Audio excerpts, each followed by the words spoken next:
he did it. Um, Trump announced today that rather the U.S. was pulling out of the Iran nuclear deal.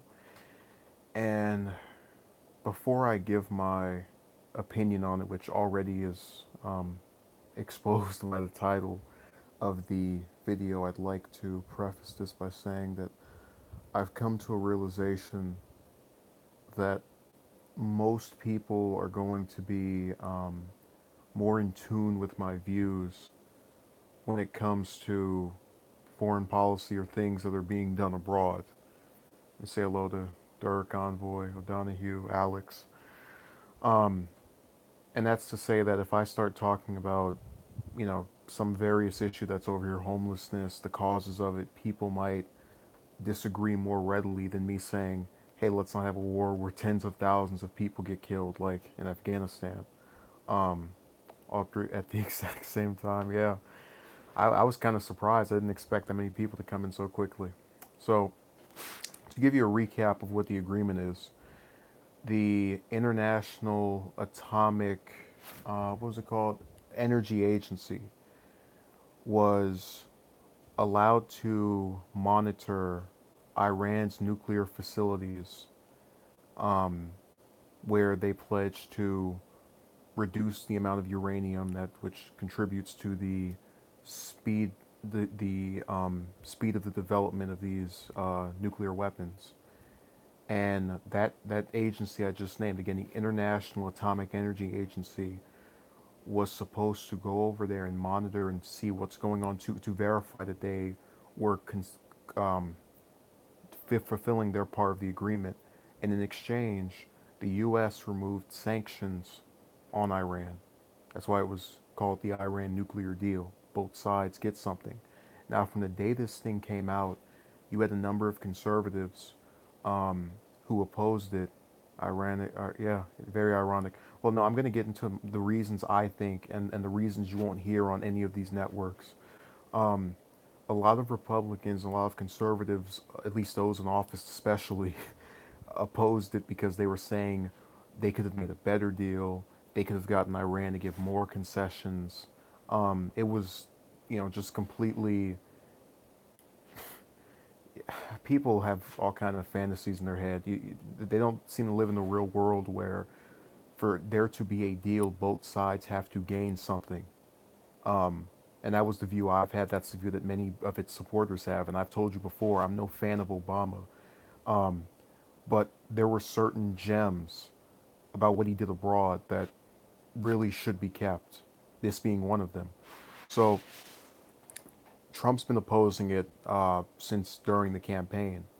And, before we even get into the comments that were made today, I just want to point out, when you heard the announcement yesterday that he would announce his decision on it today, did you really think it would be anything other than the continued foolishness associated with backing out of this? Did anyone think, oh, maybe at the last minute he'll change his mind? Notice how any view of his that oftentimes loads of people disagree with will just stick, and then his supporters go, "Oh yeah, he stuck to what he was saying." That should show you the amount of the unfortunate amount of consistency that we've had with him. Like, he got elected on people thinking that things were going to be different and we might change stuff up. We're having the same partisan politics of, oh well, a Democrat did this and I'm of the opposing party, so let me just get rid of it. But it goes beyond that. See, personally, I think the biggest reason he disliked it was because Netanyahu, um, the Israeli Prime Minister, had opposed it from its inception. Now, for those of you who haven't heard previous streams, and I've said this a couple of times, Iran and Israel are sworn enemies. Those two countries have a blood feud. And let me see, okay, Alex says, I personally think it is technically more in Iran's interest than the U.S., but I think the big beneficiary is the consumer. Barriers to trade are merely policies to make goods more expensive. Beneficiaries, yeah, technically more in Iran. Well, here's the thing, Alex. If you and I want to get into, a debate of which side benefits more, we can do that. But there is a certain level of decency to the idea of we will slow our stuff down provided that you relieve us economically. You take these sanctions off of us. I think that's a decent thing to do. And look, I'm not saying that something better might not have arisen, but to just completely do away with it and let them go unchecked. But I think it's funny that a lot of Trump's supporters um, have actually tried to say that, Obama damaged the world's credibility, and just many of the commentators on these networks. But ask yourself this: if we're going to play this partisan game of, oh, this person put this into place, let me get rid of it because they're of the opposing party, who in the world is ever going to take any deal that the United States enters with any level of seriousness? Because they know that the second the party flips in the White House, everything is flipped around or reversed. But I wanted to really touch on the fact that the relationship, or rather the slavery of the U.S. to the Israeli government, has contributed to this decision. I can almost say with certainty that if Netanyahu hadn't have opposed this as a result of his own distaste for the U.S. having anything to do with um, Iran in any peaceful and meaningful way, Trump likely wouldn't have done this. Okay, let me respond to Alex. I mean, but technically is better for, yeah, shouldn't have, as far as I can see. Yeah, look, I'm saying the same thing. I don't understand the logic behind doing it if you're the U.S. If you're Israel and you have your little petty grudge toward this other country that you've had for decades, i.e. Netanyahu, then yeah, I can certainly understand your perspective. But it's mind blowing that I've come into this kind of pattern of people who back Trump on things and then act as if once you start criticizing him about something, it's as though they try to make these excuses for any act he does. We went, going back to net neutrality thing, for example. Oh, Trump doesn't need to be fired. The FCC chairman needs to be gotten rid of. But you say to yourself, well, Trump's the one who appointed him. Trump's the one that, um, even to this day, still is not opposed nor has come out and rebuked anything that has happened in regards to that policy. So why would I not find blame with him if he's the one who put these personnel in office to do the nasty things that they did? Um, so it's a really sad, pathetic day in my view. To quote Alex, Iran should obviously put itself up for these checks by the respective UN agency anyway, and it shouldn't be expecting sanctions to be lifted for it, but I guess it's better than no checks. Again, that's my point, that none of these things are going to be perfect, but you still had a heightened, or at least in my opinion, an increase in positive, non harmful relations between the US and Iran under this. And when Obama came out with his statement opposing Trump's move, I told you before, I can find a million things to disagree with that man on, but it's a sad thing when me and him are on the same side. Okay, Dirk says the presidential veto can't happen though. Did I misread something? Was that, I don't know who he's responding to, or where that. I don't know if that's in response to something I said or something that was written in the comment section. Donahue's been kind of quiet, so maybe he left. He went to go to Iran to do some shadow diplomacy to save the deal, like Kerry. Congress has majority that won't let Iran deal go when signed. Yeah, I had hope for Congress at one point, but they're on some kind of other just bizarre level. I mean, remember, we can't even get them to do anything around these guns, much less an international deal. That's why Congress has an approval rating that literally, I think, is somewhere in the tens. People know that most of these politicians in office are jokes and have done nothing for them other than take money from corporations and then serve their special interest groups with their votes. Which the other part of this that's of significance that I mentioned slightly earlier is the Kerry thing, where because the former Secretary of State John Kerry um, engaged in private meetings with Iranian officials, there have been people who are saying what he did, even Trump saying that what he did was illegal.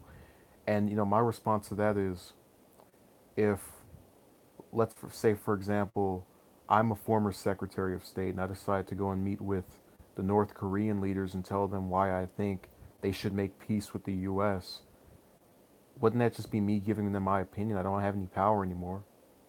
I'm not telling them, hey, I'll go, we'll go and make this deal to where, the U.S. Won't do whatever. I'm not saying anything on the part of my country. I'm just telling you how I, as a former government official in this, hypothetical, feel about an issue. But again, this goes back to that whole partisan thing of, oh, someone did something I don't like. Let me try to incriminate them or attempt to make it seem as if they did something incriminating. I mean, that's like if I'd said that, I really used to like Dirk, but he went over to this other person's stream and talked about me behind my back, and so I'm just gonna make it to where every time I do a stream, nobody can comment anymore. He did something that was so nefarious and so awful, and then we go and we read his messages, and all he was doing was saying, "Hey, I just personally think if he talked about this a lot less, his channel would have more subscribers." Wasn't even anything negative or anything that was all that messed up in the slightest, but because I'm upset with him for just giving an opinion that doesn't entirely praise what I have to do, it's hammer time for everyone. And Dirk is over there, giggling. What happened to O'Donohue? We're gonna have to send out a search and rescue party. I'm very concerned about him as well. It's sad. I was really hoping to give some coverage of the elections tonight. So you have the Senate race in West Virginia, and also there's some other ones, the Indiana one. But I've decided to kind of scrap it until tomorrow because there's one guy who, if I really wish I had another. I'll read Envoy's comment right now. I really wish I had some kind of format where I could play the video and then speak live, but I don't, because I mean, if you see this advertisement, which I think some of you might have, you will laugh. Blankenship, if you see what that man put up and thought people would vote for him off of, you will be very entertained. That is the lowest energy man I've seen in possibly my entire lifetime, in just viewing footage and videos. So people I've never personally met. Okay, Envoy says, um, and released a music video.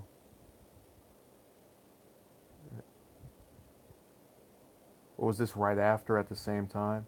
Okay, Dirk says, I think he went to find your working papers from yesterday. Yeah, he's on. Could you picture him in like the Indiana Jones attire with the little brown hat and the brown jacket or whatever color jacket, and then the that's gonna be O'Donohue and the whip. I think it was before, but it encapsulated the many issues of America. You're right. This is off topic. Again, what I prefer to do, because look, I have no problem going and speaking about these other things. The issue we're currently having is people complaining, why did you title the video this? And then someone came in there and changed the topic. So I would prefer if we maybe make a separate stream for it, or just a separate video. No, hey, I have no problem with speaking about these things. I'm just tired of the uh, the complaints. So if you want to discuss that in full by itself, in a separate entity, I'm fine with. I'm supportive of doing that. But yeah, as I said before, I really think that the Iran deal is one of the few things I was grateful for happening while Obama was in office. It was that, the improved Cuban relations, and to an extent Obamacare, that were of decency to me. None of them were perfect, except maybe the Cuba one. That was pretty close. They were things that I could kind of grasp at and say, okay, here's something that was of decency.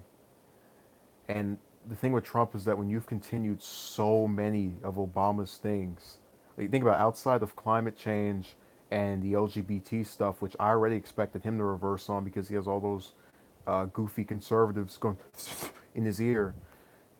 Much of it still is the same. You have the same Afghanistan war.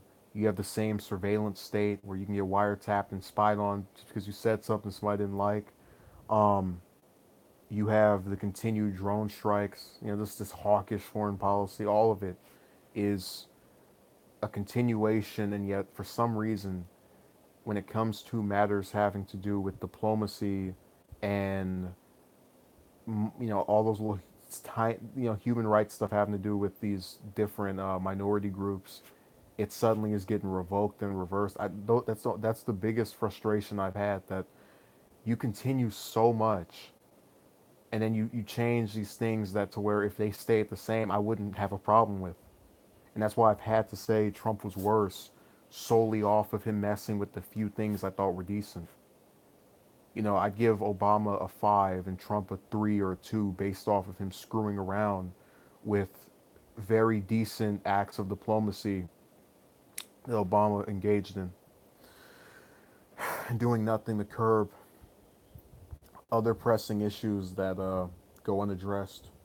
I mean, I recognize. Tell us how you. I'll, I'll hold you to that. Yeah, I'll get into that.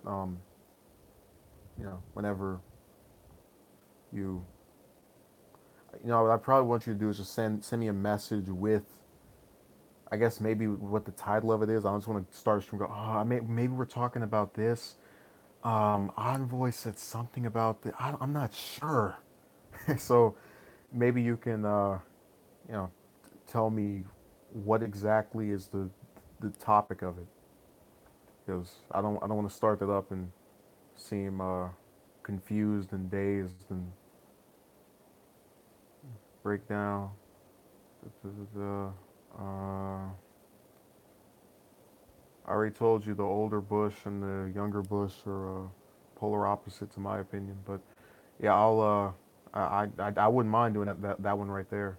So I'm just gonna close. Did you see the Massey Cole? Yeah, that's who I was talking about for the Dirk, the one in West Virginia with the ad with the little two girls on his shoulders, and talking about the I don't want to say it, the that slur over at McConnell. If that's what you're talking about, I know that was the one I wanted to go over, but I just I weighed which one I wanted to speak on and thought the Iran deal was a little bit more significant, because we will be having some lasting ramifications over that. And I figured while I was waiting for the polls, the problem with the West Virginia one is that after today, if he doesn't win, it doesn't matter anymore. It'll just be this one funny thing that kind of happens slightly, which is how most of these candidates tend to end up being for these statewide offices. So that was the part of me thinking, yeah, people won't go back and check that out. I might as well just pull out of there and say forget it. But if you are talking about that, I definitely will talk about it if he wins, which I hope he doesn't. So I'm in a way saying I hope I don't talk about what you I guess might rather want to see, but we'll find out. So I'm going to end the stream. I appreciate those who participated. I will have something else out maybe even tonight, depending if the results come back early enough. Don't hold your breath for that.